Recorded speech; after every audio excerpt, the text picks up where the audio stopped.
Aló, aló. ¿Se escucha? Aló.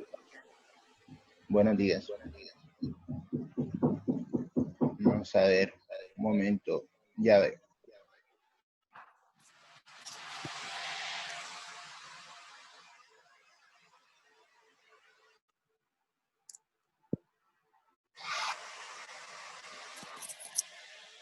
Aló. Sí, ya. Espera un momentico, un minutico ya. Ok.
Bueno. Buenas. ¿Cómo están? En Bien. el día de hoy vamos a avanzar un movimiento extendido a 2 dimensiones. Se le dice también movimiento de caída libre 2D, porque el que se estudió en la sesión anterior era el movimiento de caída libre simple, que solamente caen los objetos de arriba hacia abajo o son lanzados verticalmente hacia arriba. Ya entramos hoy a una etapa donde tenemos en cuenta aquellos movimientos en los cuales se lanzan tanto horizontal como vertical con la intemperie, con la presencia de la gravedad. El caso más típico que hemos visto hasta ahora es el caso del COVID. Cuando te dicen a ti que la distancia de, de estar alejado de una persona a otra, la distancia social, es de 2 metros. Ahí lo podemos ver en la figura. Podemos ver un caso de un personaje que está estornudando. Cuando está estornudando, él lanza El virus. el virus, ¿sí? Lo lanza con una velocidad inicial. Por supuesto, él cae en el suelo porque la gravedad lo atrae también. Eso es lo que da origen a una curva muy especial que se llama parábola.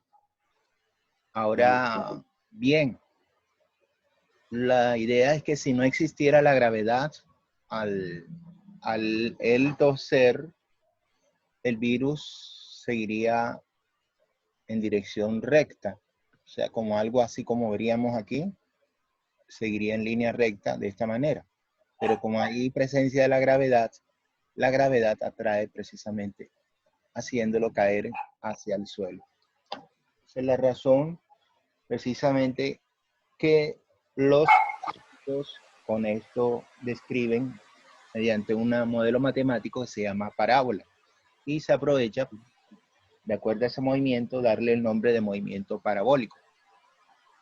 En este caso se le dice particularmente un caso especial semiparabólico porque es media parábola.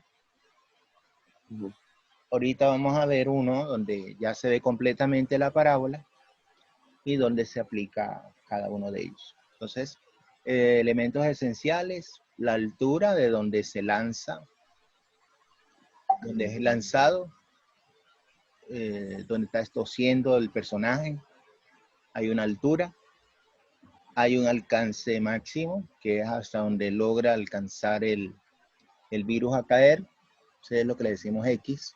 Esto es lo que le decimos Y, que es la altura. alcance y altura.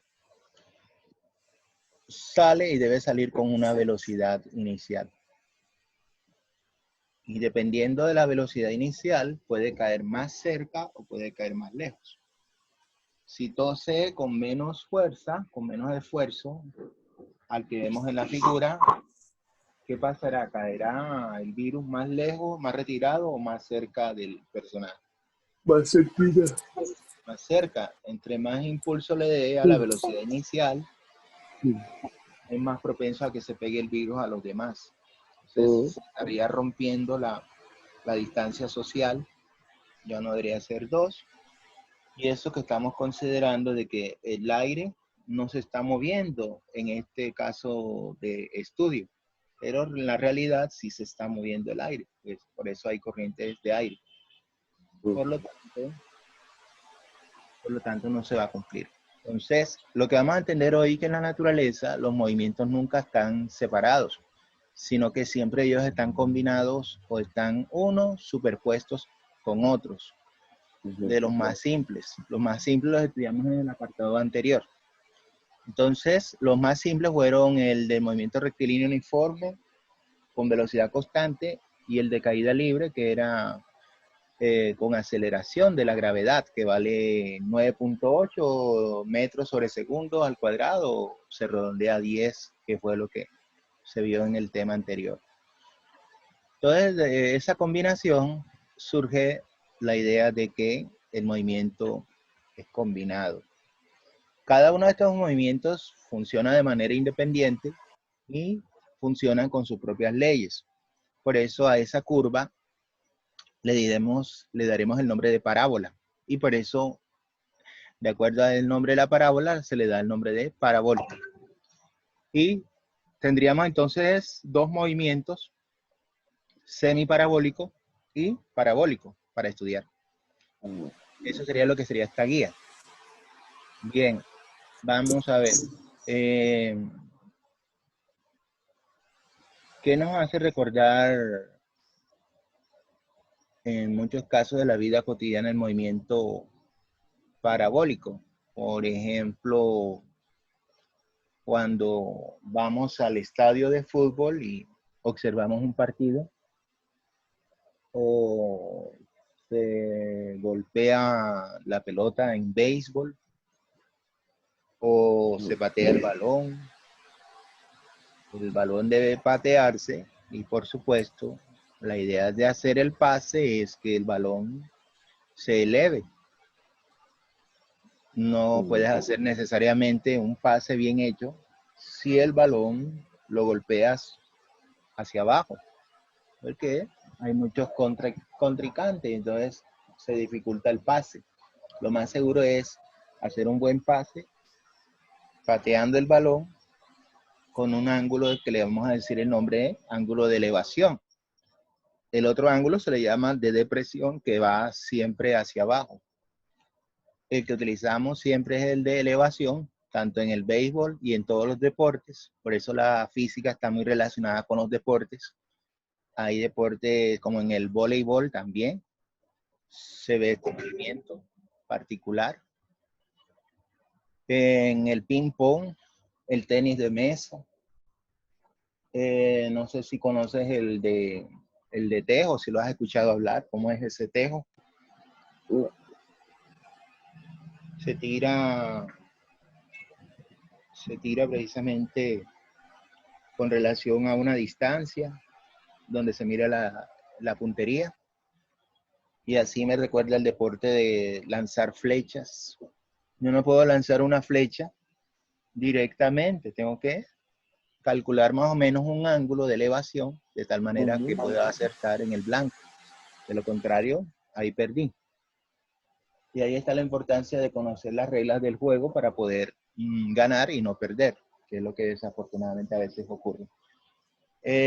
Bueno, entonces, cuando entramos a ver el movimiento semiparabólico, ahí situamos en esa figura central como si fuera el señor que estuviera tosiendo.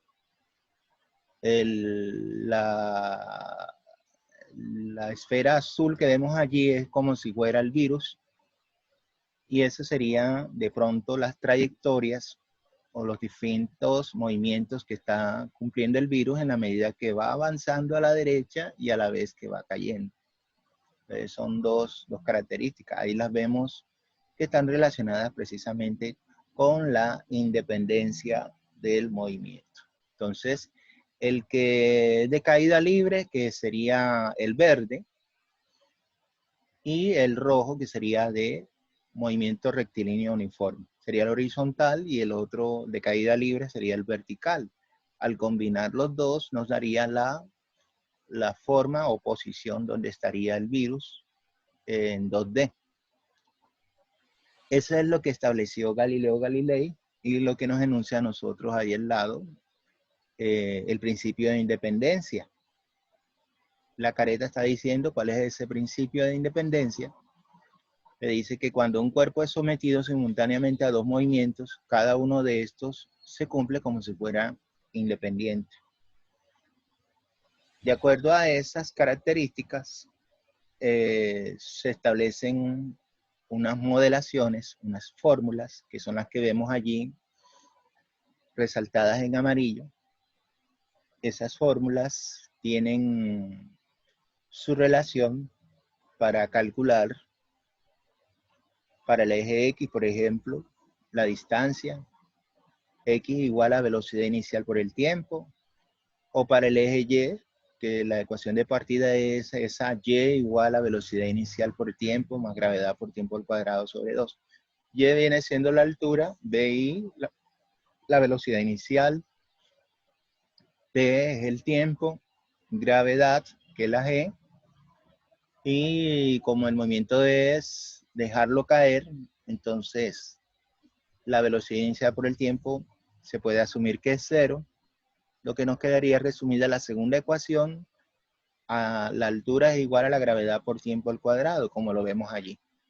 Ahora, como ya tiene esas dos expresiones, yo las puedo combinar para obtener la tercera ecuación que yo veo ahí. Por supuesto, ahí está el proceso que se tiene que tener en cuenta para ese proceso, que el tiempo es igual tanto de caída como movimiento horizontal. Y eso es lo que se utiliza reemplazando entre paréntesis. El tiempo es igual a distancia sobre la velocidad inicial, que es lo que te va a dar ahí la modelación. La clave de todo esto es que sepas identificar cuáles son esas modelaciones, esas fórmulas que están resaltadas en amarillo para resolver los problemas. Ya, lo demás ya es más característico. Ahora bien, lo que decía, hay otras modelaciones para la velocidad. Sería la velocidad en X, que sería la más velocidad inicial. La velocidad en Y sería la gravedad multiplicada por el tiempo. Y de esas dos velocidades hallamos una velocidad resultante que es igual a la raíz cuadrada de la velocidad en X al cuadrado más la velocidad en Y al cuadrado. Por supuesto, lo que está dentro de la raíz lo tengo que calcular dependiendo de lo que me den en las velocidades. Esa parte sería el movimiento semiparabólico y esas serían las relaciones que consideraremos a tener en cuenta al resolver los ejercicios. En el caso del movimiento parabólico, si nos damos cuenta en el futbolista, cuando patea el balón, observamos también ahí al lado del cañón que dispara la bala, observamos que la bala comienza a subir, a subir, a subir, hasta alcanzar una altura máxima y a partir de ahí comienza a bajar, a descender. Total, encontramos la característica esta. Si analizamos ese cañón con esa gráfica que vemos aquí, nos damos cuenta que, ya habíamos dicho anteriormente, el cañón tiene que elevarse con un ángulo. Ese ángulo generalmente se utiliza es de 45 grados. Si tú participas alguna vez en alguna olimpiada de jabalina o algo así, tienes que lanzar con un ángulo que te permita que la jabalina llegue lo más lejos posible. Porque en esa regla es que el objeto caiga lo más retirado, que tenga un mayor alcance. Lo mismo es lo que pensará la atleta esta morena, ¿cómo es que se llama ella? La atleta cuando hace el lanzamiento, cuando se lanza el salto largo, y Barbón, creo que es el apellido de ella. Cuando ella se lanza, ella debe hacerlo con un ángulo de elevación, debe utilizar un impulso, porque ella no se va a retirar del borde hacia el salto largo. Ella tiene que coger un impulso y lanzarse. Debe, igual como vemos en la figura, cuando se lanza con un impulso, va con una velocidad, a medida que va subiendo, va disminuyendo la velocidad hasta un momento donde llega a la altura máxima. Por eso vemos en la figura unos elementos claves: el ángulo de elevación, la altura máxima, el alcance máximo, la distancia que va desde donde se lanza hasta donde cae, se le decimos el blanco. Vamos a tener una velocidad inicial, que es la velocidad con que se lanza el objeto. ¿Sí? Por supuesto, si alguien midiera el tiempo, puede medir un tiempo de subida y un tiempo de bajada. Como la curva es completamente simétrica, podríamos decir que el tiempo de subida es el mismo tiempo de bajada. Se conserva todo.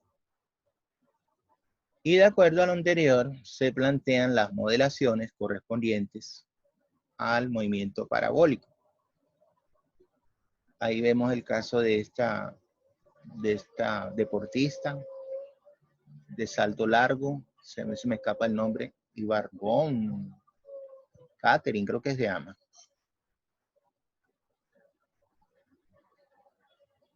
Y tomar en cuenta las modelaciones que vemos resaltadas en amarillo, son las que se utilizarían para el movimiento de proyectiles. Básicamente es eso. Ahí estarían los ejercicios de práctica que debes desarrollar. Hay unos los de movimiento parabólico, son 2, y 2 de semiparabólico. Esa es la parte a desarrollar. ¿Alguna pregunta hasta ahora?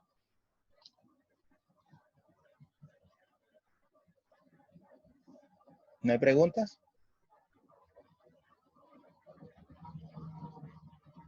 Aló.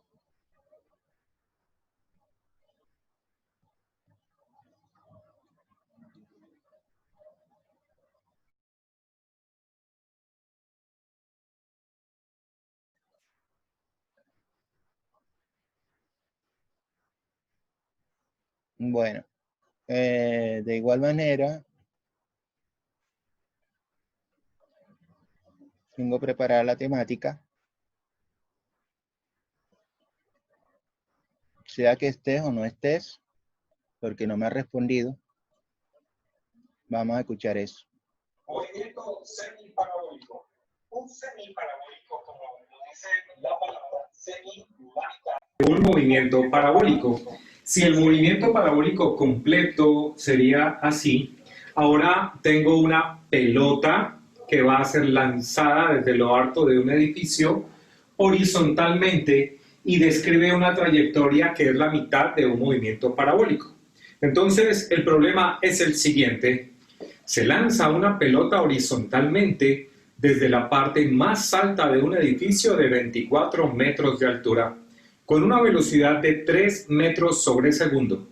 Si se toma la aceleración de la gravedad g como menos 9.8 metros sobre segundo al cuadrado y se desprecia la fricción con el aire, determina a. el tiempo que demora la pelota en llegar al suelo, b. el alcance máximo horizontal, c. la velocidad con la que llega al suelo.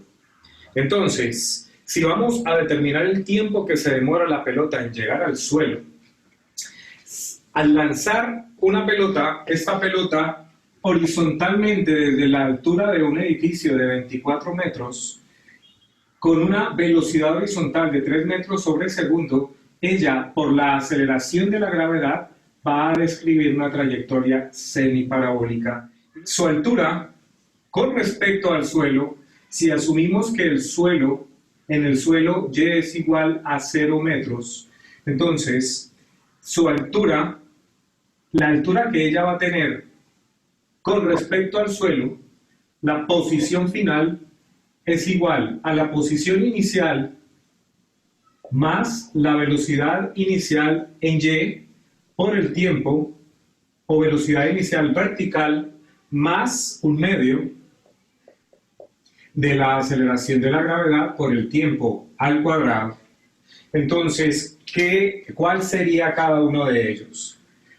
Si vamos a hablar de este movimiento, del análisis de este movimiento vertical, entonces, posición final, posición vertical final, la pelota va a terminar a 0 metros del suelo. Igual, posición inicial, ella inicia a una altura de 24 metros. Digamos que esta es una altura inicial, 24 metros. Vamos a omitir unidades porque todo está en el sistema internacional de unidades, más la velocidad inicial vertical. Inicialmente, este movimiento tiene una velocidad vertical equivalente a 0 porque es lanzado horizontalmente. No tiene una velocidad vertical, es 0. Por el tiempo que necesitamos hallar, más un medio de la aceleración de la gravedad, que es de menos 9.8 metros sobre segundo al cuadrado, por el tiempo que necesito al cuadrado. Entonces, si vamos a despejar el tiempo de esta ecuación, observa que 0 por t es 0. Tengo que 0 igual a 24, más por menos es menos, la mitad de 9.8 es 4.9, t cuadrado. Este término que está restando pasa a sumar, tengo 4.9 t cuadrado igual a 24, por lo tanto t cuadrado es igual a 24 sobre 4.9. 4.9. Y esto es al cuadrado. Para encontrar entonces el tiempo, tomo la raíz cuadrada de 4.9 y tengo un tiempo de 2.21 segundos que se demora esta pelota desde que sale a una velocidad de 3 metros sobre segundo en llegar al suelo. Terminamos entonces la parte A de nuestro problema. En la parte B me piden el alcance máximo horizontal. Ese alcance máximo horizontal viene siendo desde este punto horizontalmente donde cae la pelota. Entonces, trabajémoslo en esta parte. Es muy sencillo en la medida que vamos a usar la relación donde el desplazamiento horizontal es la velocidad horizontal por el tiempo. De tal manera que ese desplazamiento horizontal es igual a la velocidad horizontal, que son 3 metros sobre segundo, por el tiempo, y el tiempo lo acabamos de determinar como 2.21 segundos. Por lo tanto, ese alcance horizontal viene siendo de 6.63 metros. Esta pelota termina a 6.63 metros de la base del edificio, 6.63, y se demora 2.21 segundos en caer si se lanza de una altura de 24 metros con una velocidad horizontal de 3 metros sobre segundo. Ahora, en la parte C me piden determinar la velocidad con la que llega al suelo. La velocidad con la que llega al suelo la pelota es este vector V, que vamos a descomponer en sus dos componentes rectangulares. Una componente horizontal, Vx, y una componente vertical, Vy, porque este vector v, velocidad resultante, es la suma vectorial de la velocidad horizontal más la velocidad vertical. Esta velocidad horizontal, Vx, ya la tengo, es de 3 metros sobre segundo, porque al despreciar la fricción con el aire, la velocidad horizontal de la pelota en toda su trayectoria siempre es la misma, es de 3 metros sobre segundo, porque nada la frena hacia los lados. Entonces vamos a encontrar la magnitud de este vector B y para ello necesito esta magnitud que es de 3 metros sobre segundo, ya la tengo, pero necesito la magnitud de la velocidad vertical y vamos a determinar el ángulo θ sobre la horizontal con la que ella llega al suelo. Determinemos primero la velocidad vertical y esa velocidad vertical es igual a la velocidad inicial vertical más la aceleración de la gravedad por el tiempo de vuelo. Entonces, esta velocidad viene siendo la inicial, dijimos que era 0,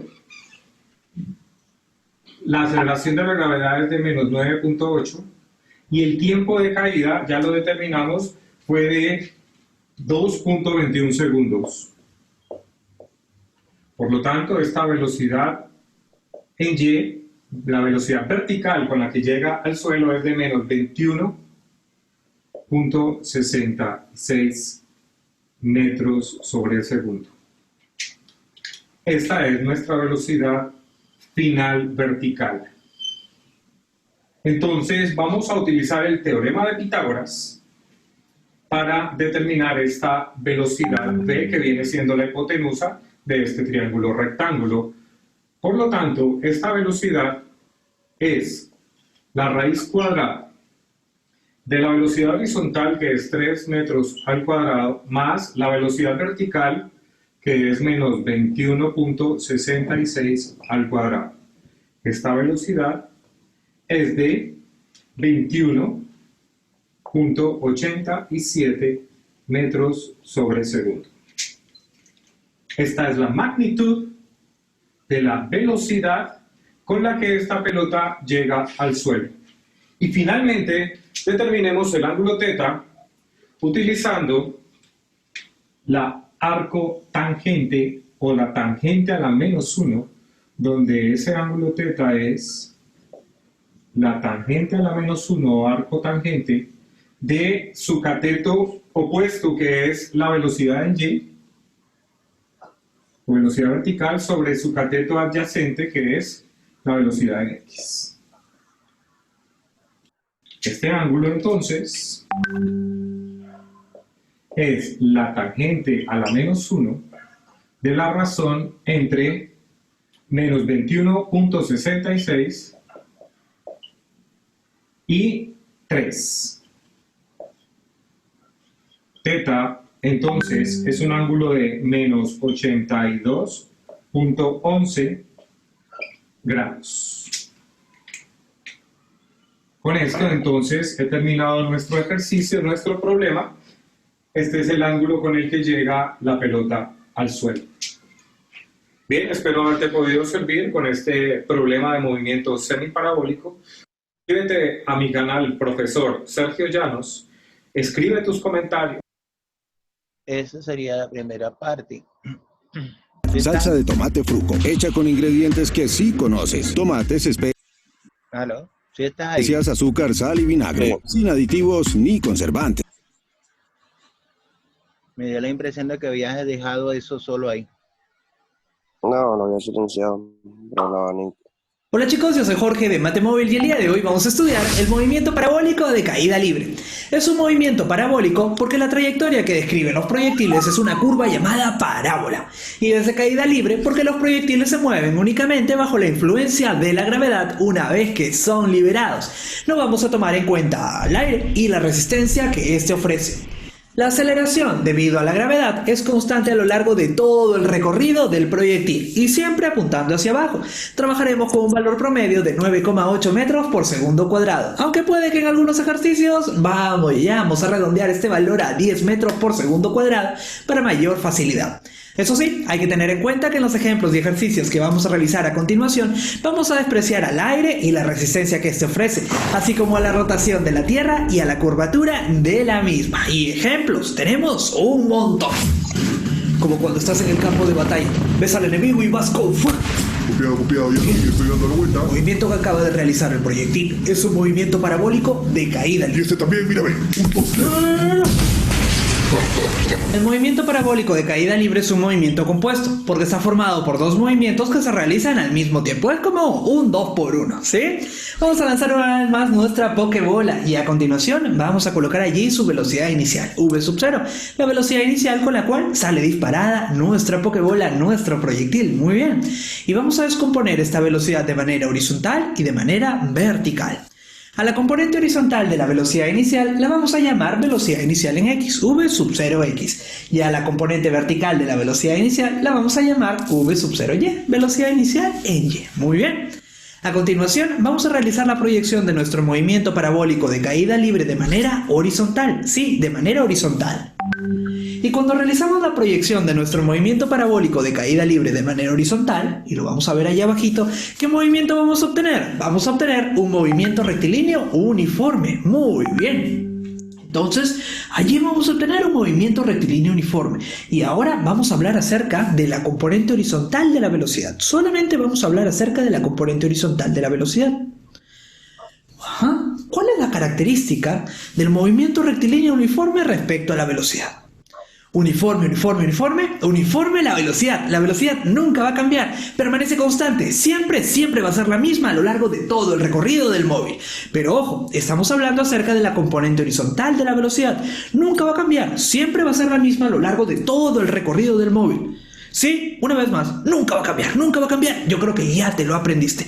Por ejemplo, se me ocurre que al inicio del movimiento de nuestro móvil, cuando sale disparado, el valor de la componente horizontal de la velocidad era de 20 metros por segundo.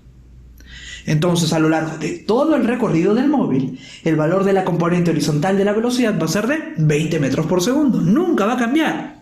Siempre vamos a obtener allí el mismo valor para la componente horizontal de la velocidad. Ahí tenemos entonces nuestro primer movimiento.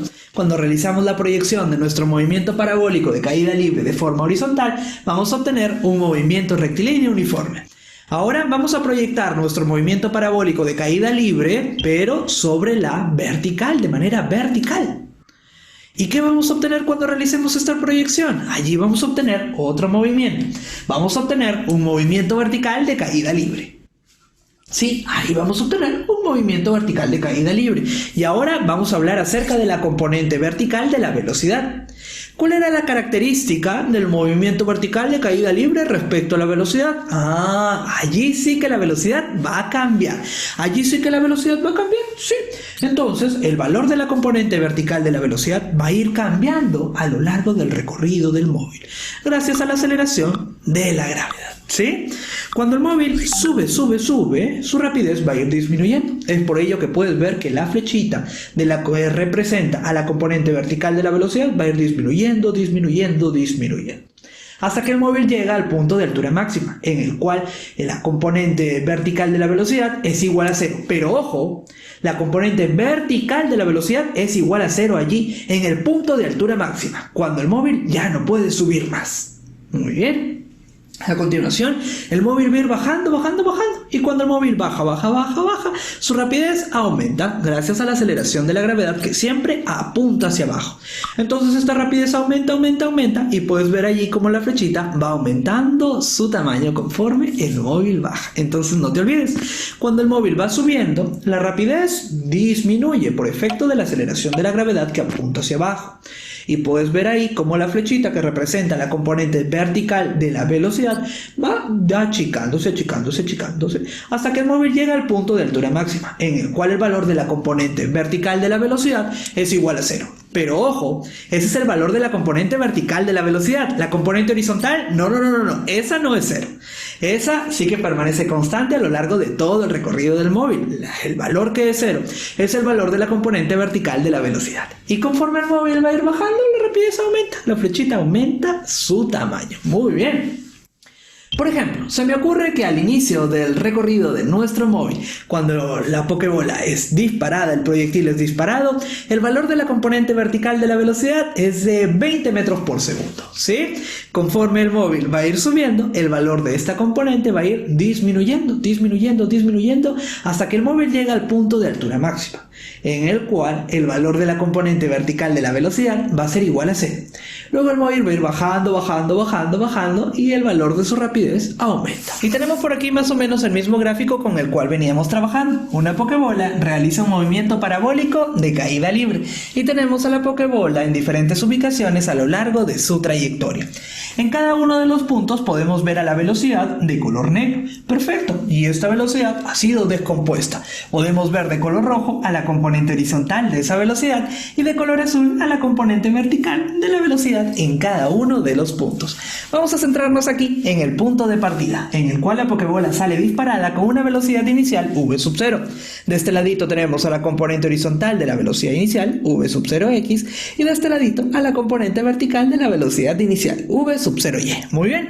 Cuando proyectamos este movimiento parabólico de caída libre de manera horizontal, íbamos a obtener un movimiento rectilíneo uniforme. Perfecto, allí no hay mucho problema. Y ya sabemos que la característica principal es que la velocidad nunca va a cambiar, se mantiene constante. Proyectamos esta componente horizontal de la velocidad inicial y la obtenemos por aquí. Y como puedes ver, es la misma. Siempre tenemos el mismo valor, nunca va a cambiar. Y por supuesto, en el movimiento original puedes comprobar también que la componente horizontal de la velocidad siempre es la misma. v0x, v0x, v0x, v0x, v0x y aquí exactamente lo mismo. Si este valor de aquí es de 20 metros por segundo, aquí 20 metros por segundo, 20 metros por segundo, 20 metros por segundo, 20 metros por segundo, 20 metros por segundo, 20 metros por segundo, 20, siempre 20 metros por segundo. Esa es la parte más o menos accesible.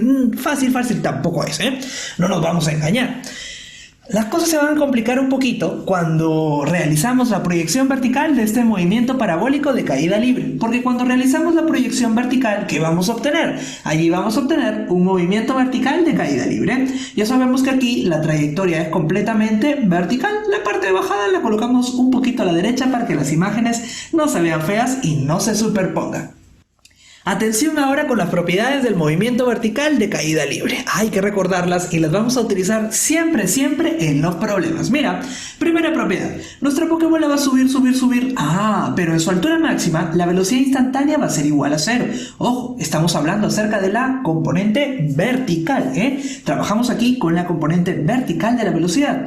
La Pokébola sube hasta que en su altura máxima la velocidad instantánea es igual a 0. Esta velocidad instantánea la podemos ver por aquí, ¿sí? Entonces podemos ver que en la altura máxima la velocidad instantánea es igual a 0, pero ojo, se trata de la componente vertical de la velocidad. Muy bien. Como en cada punto hemos descompuesto a la velocidad que está de color negro en sus componentes, aquí va a suceder algo muy particular. Como la componente vertical es igual a 0, pues solamente tenemos componente horizontal. Y esa componente horizontal va a ser igual a la velocidad. ¿Por qué? Porque no hay componente vertical. La componente vertical es igual a 0. Perfecto. Veamos ahora la segunda característica propiedad y es respecto a la rapidez. Atención. Vamos a utilizar ahora los niveles. Nivel 1, nivel 2 por aquí y nivel 3 en la altura máxima. Mira, esta segunda propiedad respecto a la rapidez nos dice lo siguiente. En un mismo nivel, la rapidez de subida es igual a la rapidez de bajada.